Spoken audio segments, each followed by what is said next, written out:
Assalamualaikum warahmatullahi wabarakatuh. Bagaimana kabarnya hari ini anak-anak ibu?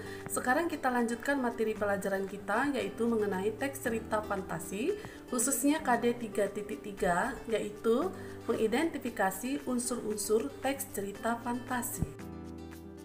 Apakah kalian pernah menonton cerita fiksi Harry Potter atau Transformer, cerita fabel, atau juga cerita rakyat?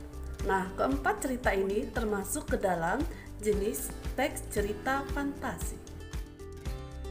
Apa sih teks cerita fantasi itu? Ya, teks cerita fantasi adalah cerita fiksi yang bergenre fantasi atau dunia imajinatif yang diciptakan oleh penulis.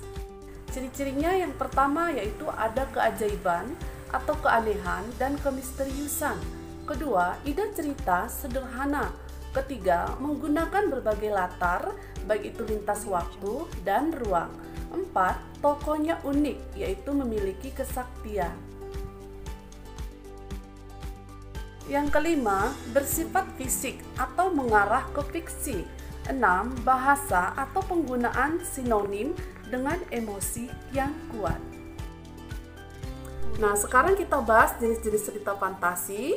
Jenis-jenisnya ada dua, yaitu cerita fantasi total dan cerita fantasi irisan. Cerita fantasi total maksudnya semua yang terdapat pada cerita semuanya tidak terjadi dalam dunia nyata.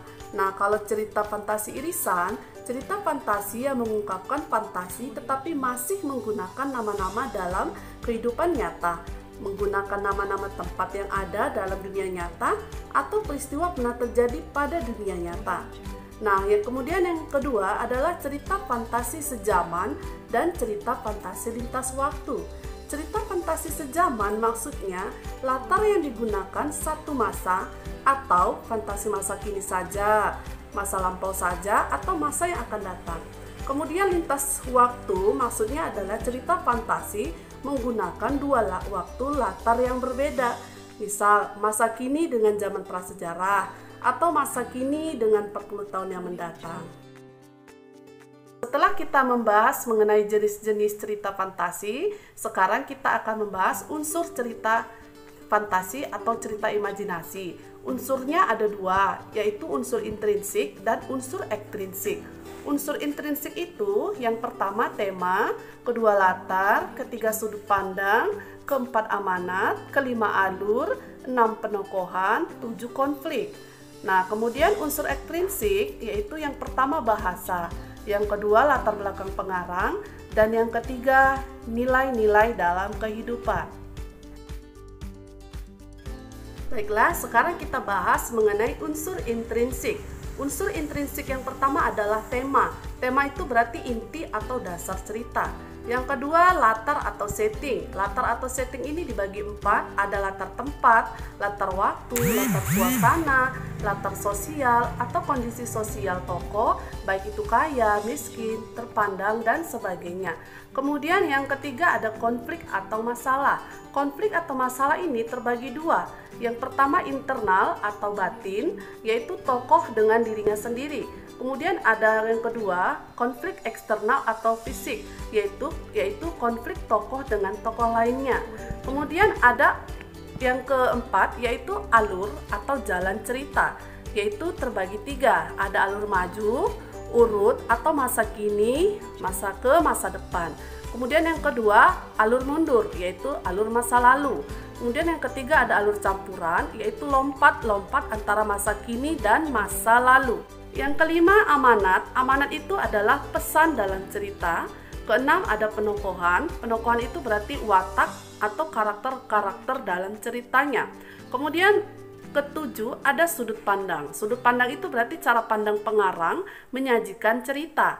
Terbagi 3, ada sudut pandang orang pertama, yaitu aku menceritakan dirinya sendiri. Kemudian ada sudut pandang orang ketiga, yaitu narator atau di luar cerita, menceritakan tokoh. Kemudian ada sudut pandang campuran, yaitu gabungan sudut pandang pertama dan ketiga. Sekarang kita bahas mengenai unsur ekstrinsiknya. Yang pertama ada bahasa.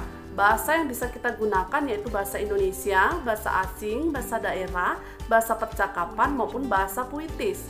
Kemudian yang kedua ada latar belakang pengarang, yaitu biografi pengarang atau kondisi psikologis pengarang terpengaruh juga terhadap ceritanya.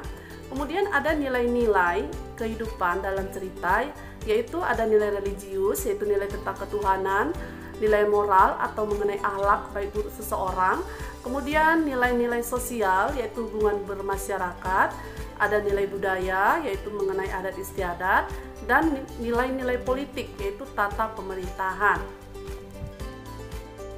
Jadi anak-anak ibu, ada dua unsur-unsur yang terdapat pada cerita fantasi, yaitu yang pertama ada unsur intrinsik.